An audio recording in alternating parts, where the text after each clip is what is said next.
Hello everybody, and welcome to my video on, we're only going to have one video on this because it's a rangefinder, but the Amica Eyelux, also called the Porst SE18. One thing you'll probably notice right off the bat is that this camera is red. It's not supposed to be. It's supposed to be black, like this little bit of trim right here. And it's red because I had this camera repaired. It had to be repaired 3 times by 2 different technicians, and the covering was super brittle. In the second or third repair, the covering just disintegrated. This was a problematic camera, to say the least. So this was my grandfather's camera, and they bought it sometime in the mid-60s, 64, 66. They took it on vacations, China, the UK, Curacao. It's been to more countries than most countries have been.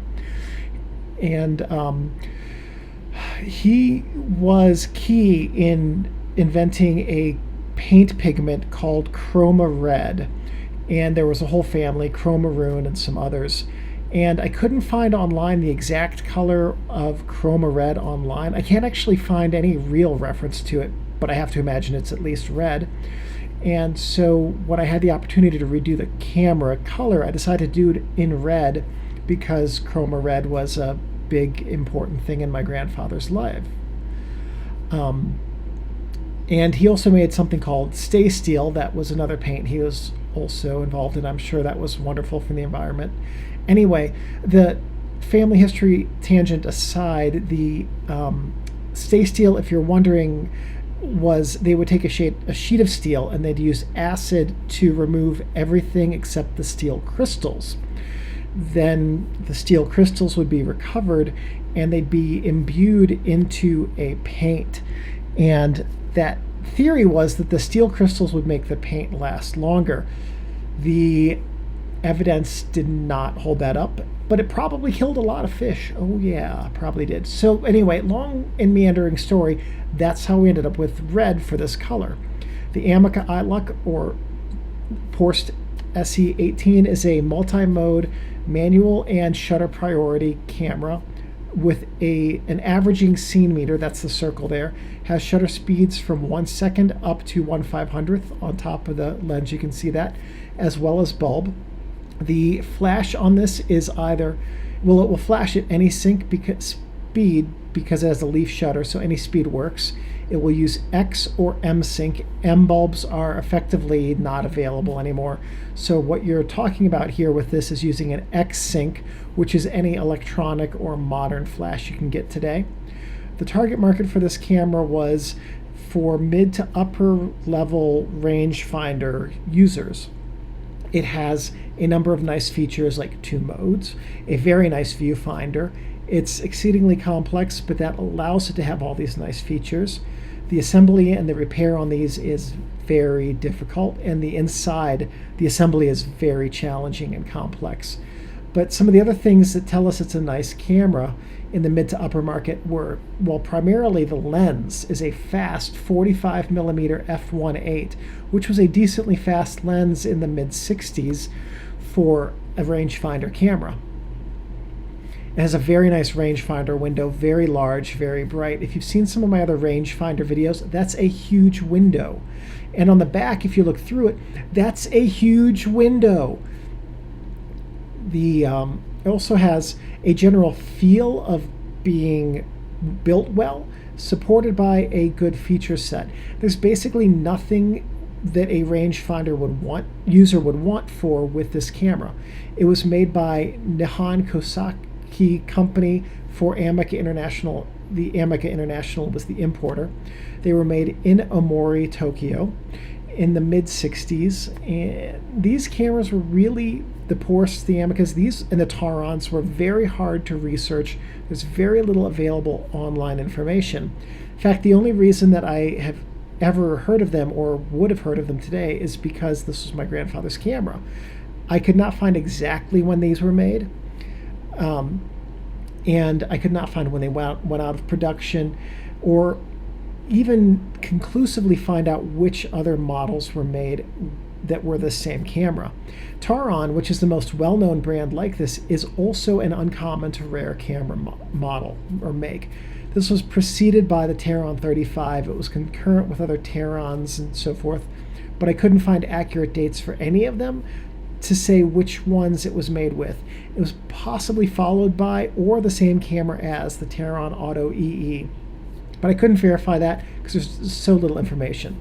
So if you have your Amica Eyelux, let's grab it and we'll start going over the camera's features.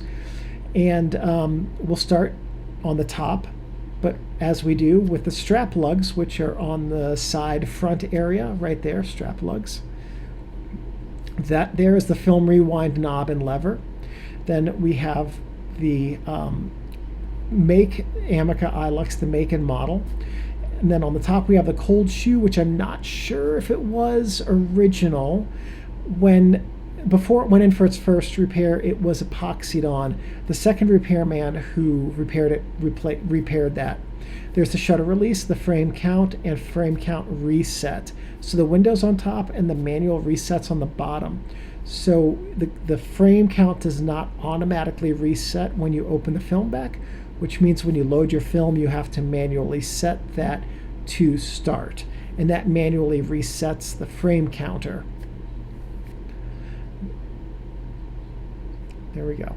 So on the front of the camera, we have a bunch of different things. We're going to start with the light meter window, and we also have Amica Eyelux. Amica just loves slapping their name all over the camera. They're, again, the light meter window. Then we have the rangefinder window and the viewfinder window. So the one on the right is the viewfinder, and the one on the left is the rangefinder. That's how you focus it. Then we have the lens. The self-timer lever there on the left, we'll jam it, so I'm not going to show you how to use a self-timer on this. That's the shutter speed dial. And it's a bit wonky to use that because there's a button on the bottom to access the slow shutter speeds. We'll see how to use that later in the video. Here's the aperture ring. It's a stepless aperture ring between f1.8 and f16, as well as auto mode. Your MX flash sync selector, just leave it in X, which is up. If you're using this camera, you're not likely to ever use an M bulb, so just leave it in X. X is the modern flash type. You could just pick one up online or at a camera store. There's the PC port for it. In front of that is the ASA. We now call that ISO. They're the exact same numbers. 100 ASA is 100 ISO. And to use that, just adjust that lever on the bottom. And so when you move that lever, you'll adjust the ISO, and you can see it on the top. That button is the slow speed shutter release, and when you depress that, you can move into the slow shutter speeds. That's your focusing the helical and little knob on it. Then on the bottom, the Citizen is the shutter maker for this, and it was made by Citizen. Apparently they made very good lens shutters, but this is, as far as I can recall, the only camera I've ever seen that has a Citizen shutter on it.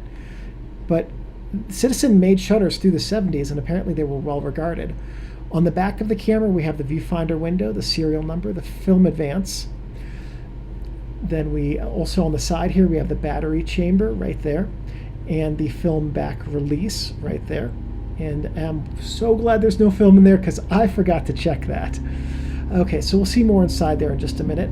On the bottom, we have the tripod bushing and the film rewind release button. And then back inside the camera, we have the film cassette chamber right there, and the film guide rails. That's those silver rails. The outside two prevent the film from moving up and down, and the inside two work with the film pressure plate to keep the film flat as it moves through the camera. That's the film tension sprocket, and that helps keep the film from moving backwards, because film in cassette like this will build up a spring memory, and without that tension sprocket, it could pull it backward and cause your frames to overlap. That's the film take-up spool, the film roller, which nests up against the film sprocket to keep tension on it so that it works effectively.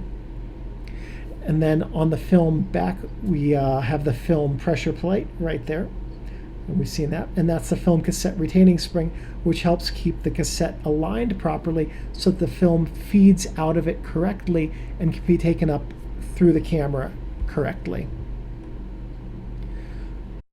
First thing we're going to do on this camera is change the battery, because we need it to operate the auto mode and light meter.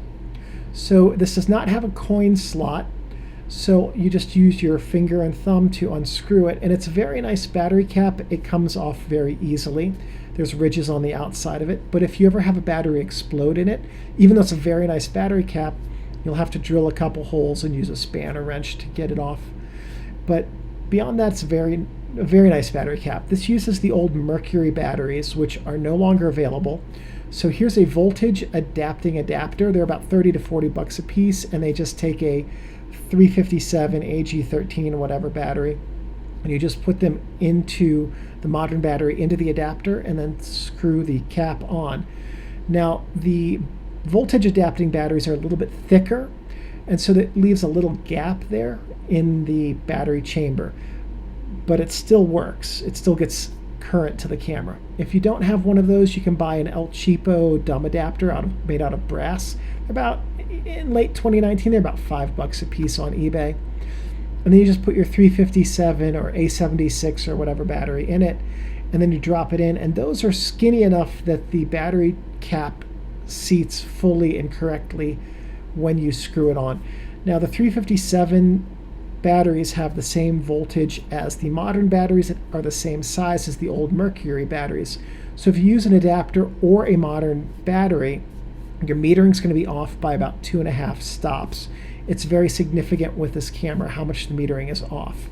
So if you use one of those higher voltage batteries, in just a moment I'll show you how to compensate for that with your ISO dial. It's the easiest and cheapest way to correct that.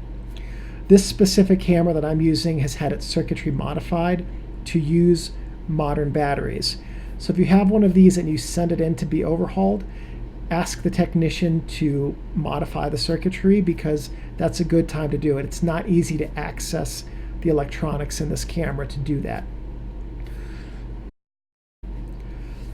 All it takes is a resistor that's soldered in very easily to allow modern batteries to be used. If you don't have that resistor, now let's trick the camera into giving you a proper light meter reading. Let's say that you have 100 ISO film. What you want to do is set your shutter speed to 1/125th and wait until you have a sunny day. And now you set your aperture to f16. Now, if you take a meter reading, your camera is going to tell you with 100 ISO film and a modern battery to use at least 1/500th. It might still say that's too much light. So that's going to cause you to very strongly underexpose your images. So what you want to do is set your shutter speed to the speed that is closest to your film ISO. And now you come over to your ISO adjustment lever, and with the sun at your back, you're going to take a meter reading and then adjust the ISO until f16 pops up in the viewfinder window, when your shutter speed is as close as possible to your film ISO speed. That will successfully trick your camera into giving you a proper meter reading with a modern battery. So that's the cheapest and easiest trick you can use. The downside to that is that it does curtail your ISO range on the camera, and because you're going to lose 2 stops in your compensation, and that's no, it's on the high end that you lose your compensation because you have to adjust the film speed, or low end. I can never remember. Anyway, you lose 2 stops on one end. Next thing we're going to do is load the film. To load the film into the camera, you just want to open up the back and grab your film cassette, and it just pops right in there. Oh, gotta lift up the lever there. Okay, drop in the film cassette, put the post back in place, and we're going to pull out our leader and we're going to feed it into the take-up spool. And this is going to go super smoothly, no issues, I promise. We'll just feed it in, hit the shutter button. Oh my goodness. All right, let's try that again. So there's only one slot on the take-up spool, so we advance it till we get there, feed the leader in, and we're going to push it in further, hit the shutter button, hold it up against the sprocket. Oh my goodness. All right, third time's the charm. We're going to do it this time. All right, so get it fed in there and advance it gently. Oh yes, we did it, we did it. Okay, so that's what's supposed to happen. Now we're going to close the film back, and we're going to manually adjust the frame count window, turn it counterclockwise until we get to the S. S is for start. And now once we're at S, you probably can't see it, it says start, but now we're going to take 3 frames, 2, and note the film rewind knob is turning. That means your film is moving through the camera. And now we're at 1 after 3 frames. So we're ready to go and start taking pictures. Now, film is one and done. It can be used once in a controlled manner inside the camera with a proper exposure, shutter speed and aperture and all that, or in an uncontrolled manner like this. When this, if you had taken actual photos, would wipe out every photo on the film. So I want you to see, though, what's going on inside your camera when you take a picture. So you take a picture, your shutter actuates, and then you advance the film. And the film comes out of the cassette and gets taken up on the take-up spool. Notice on this camera that the film is wound with the curl. That's a very nice feature that most cameras don't have. The F1, the Canon F1, for instance, has that feature. So remember, when you're taking pictures, you want to keep the film back shut the whole time. But if you're getting this camera, you're a hardcore range camera collector, and you probably know how to do all this. But at any rate, keep the film back closed the whole time until you finish your film. And then to rewind, you hold the film rewind button down, and then you rewind it.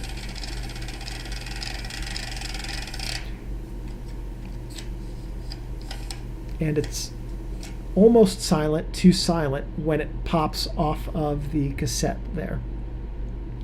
There you go. Now rewind it. In real life, you want to rewind it the whole way into the cassette, but I'm going to use that film in other videos, so we keep a leader.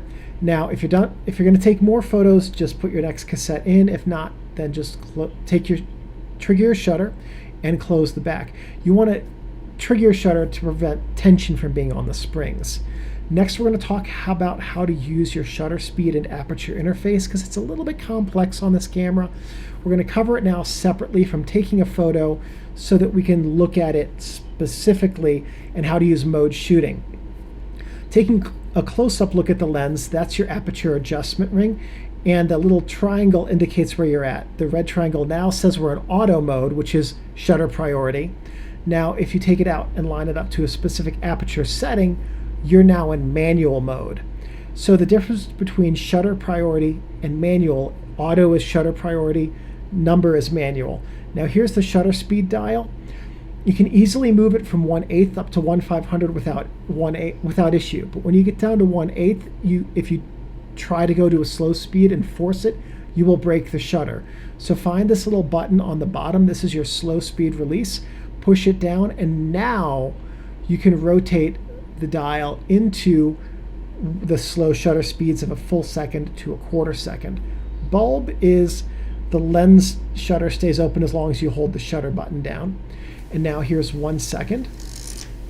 And ooh, that is accurate. That's very accurate.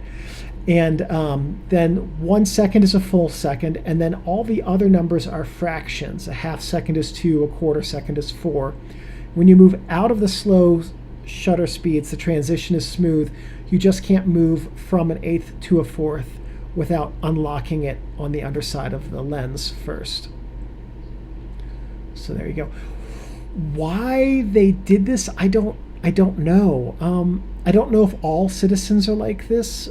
I don't know if there's a mechanical reason or if it's a safety thing.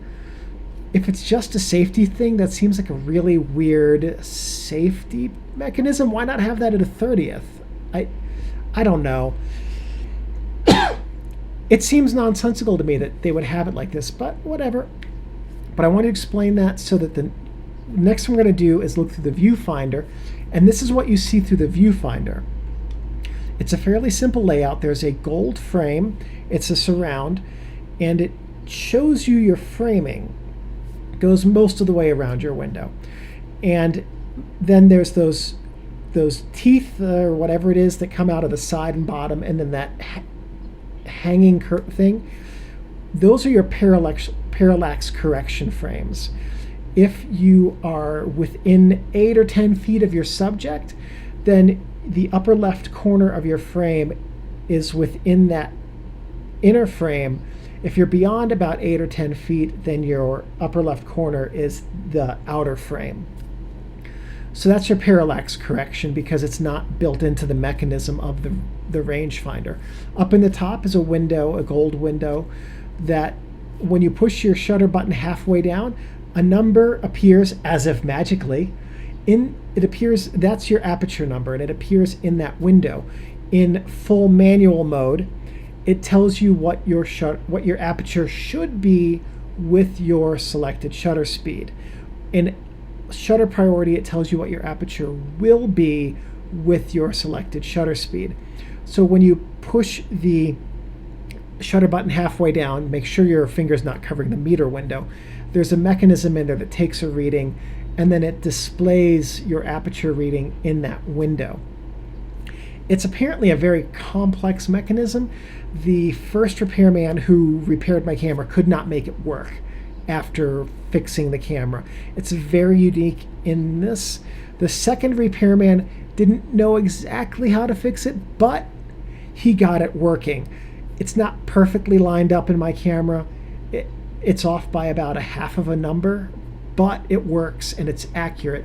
But at any rate, it's a system that's unique to this camera, and it's basically the data you need when looking through your viewfinder.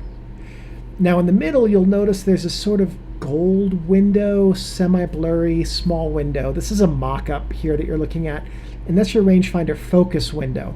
What you want to do is adjust your focus until the image in that little golden window in the center overlaps with the image in the main window. So on the bottom, you can see what it would look like out of focus, and in the top, what it would look like in focus. And that central window tells you what's in focus, and then your framing guides tell you what will be in the frame of your image.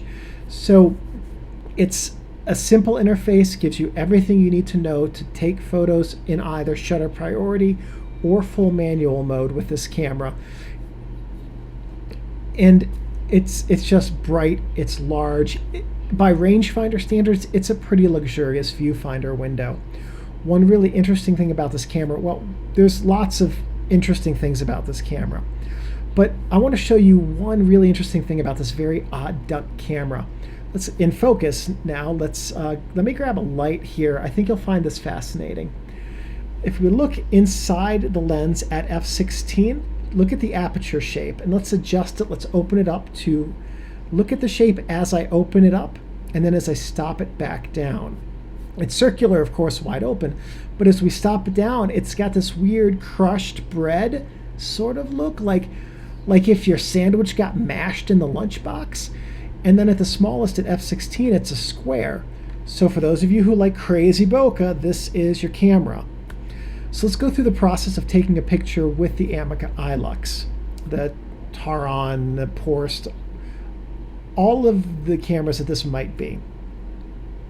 Basically what you're going to do is you're going to look through the viewfinder. Actually first, let's select whether we're going to use shutter priority or full manual mode. For shutter priority, set the aperture ring to auto.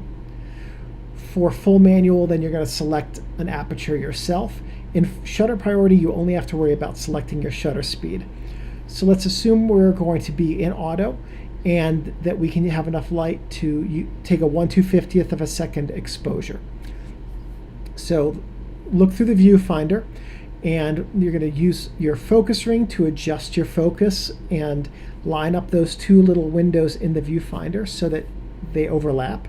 Okay, now we're in focus, and in auto mode, you just hold the shutter button down part way to make sure that the aperture that you need is one that's available within your range.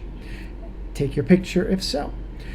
Now, if you want, that's shutter priority. Now, if you want to go into full manual, just set the aperture at a specific point, whatever number you would like. There we go. And adjust the shutter speed to whatever you'd like. Now take a meter reading, and if your aperture matches the number in your viewfinder, you're good to go. If it doesn't, then you can either adjust the aperture to get up to a number or down to a number that you need, or you can adjust your shutter speed if you want to use a specific aperture.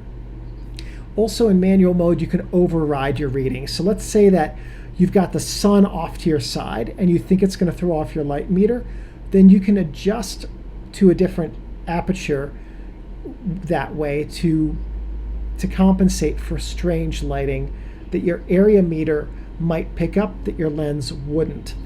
So you can adjust the aperture whatever you want.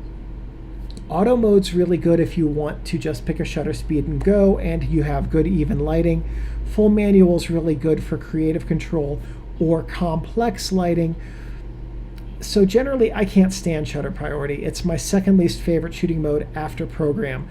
But because this camera has full manual, I still really enjoy shooting it for more reasons than because it was my grandfather's and then after that my father's.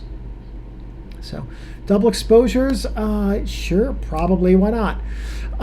So let's talk about how to do it. Let's talk about the science and then the mechanics. Basically, let's say you're going to take a single proper exposure. You set your shutter speed to 1/125th and your aperture to f/5.6, and this is a proper correct exposure. If you take one frame and expose it, then you're going to have one properly exposed frame. Okay, so take your picture in advance. There we go. Just like taking a single picture like we just saw. To take a double exposure, you have to cut the amount of light in half. If you hit the frame twice with proper exposures, it's going to be overexposed. There'll be digital artifacts when you scan it. It'll be muddy and low contrast. It'll be hard to print in a dark room. Issues like that will arise. It'll be harder to get a good image. So for double exposures, you want to cut the light in half. If you're in full manual mode, that's really easy. Just adjust the shutter speed up one notch. These are fractions, so a higher number is less light. And every time you double the number, you cut the amount of light in half. You can also adjust the aperture, but in general, I find using the aperture to be more important for creative control.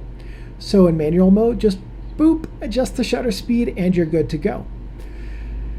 If you're at 1/500th and you need to adjust the aperture instead, you can just boop, adjust it the same direction, and instead of f/5.6, you need half as much light, you go to f/8.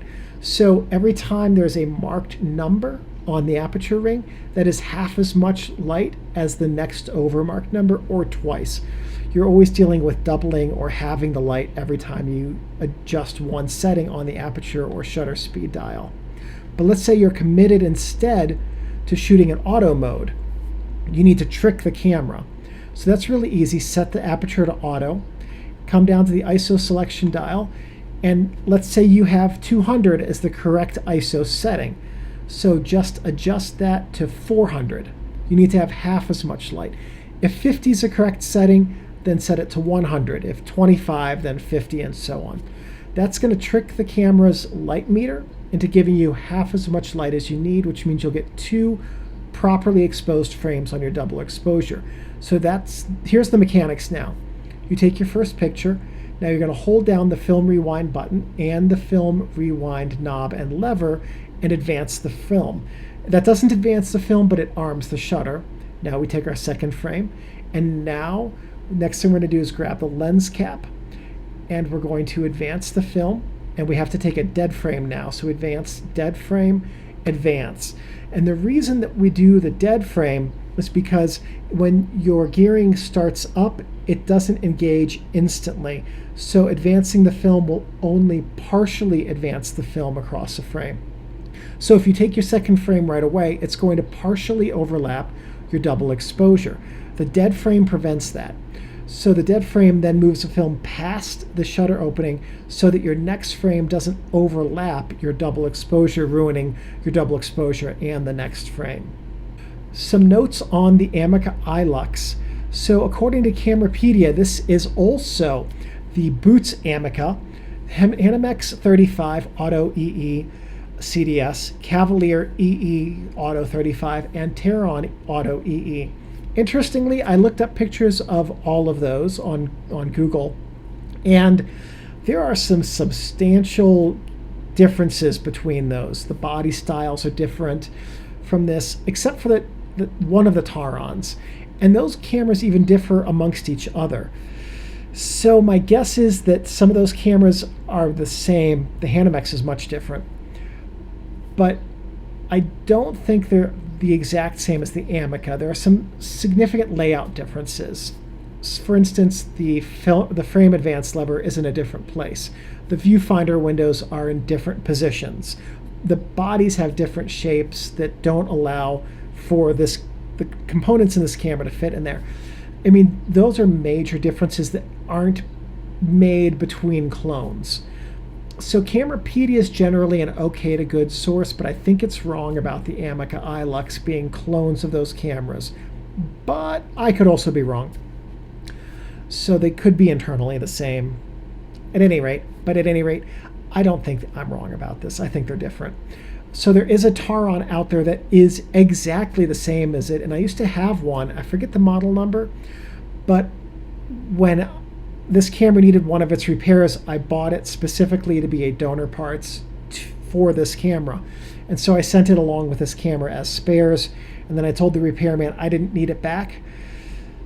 And now I kind of regret that, because I would have liked to have had it in this video to show it to you. But at any rate, one of the Tarons is exactly the same as this with a different name on the top and front. And the lens, I want to say, is a Tarcore? It's, anyway, it's probably the same with a different name. Of all the cameras I've reviewed, this has been the hardest to research with the least available information. Researching this camera was hard. Anyway, so this was the most comprehensive video I could make on this, the Amica Eyelux.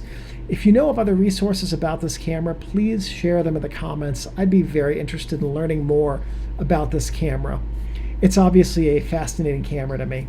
So if this video was helpful, please give me a thumbs up, and that lets me know that I'm producing content which is helpful and useful to you. If you have comments or questions, please post those below. I'm pretty good about responding every day or two to comments. If you have suggestions or thoughts for future videos, let me know, and if I have the equipment and technical know-how, I'm happy to do those. If you'd like to subscribe, then please do, and turn on your notifications, and that will let you know when I have more photography and photography-related videos. And if you have sample photos, if you're an amateur photographer that has used one of these, feel free to post a link. And one last thing, thank you everyone very much for watching, and I'll see you in the next camera review videos.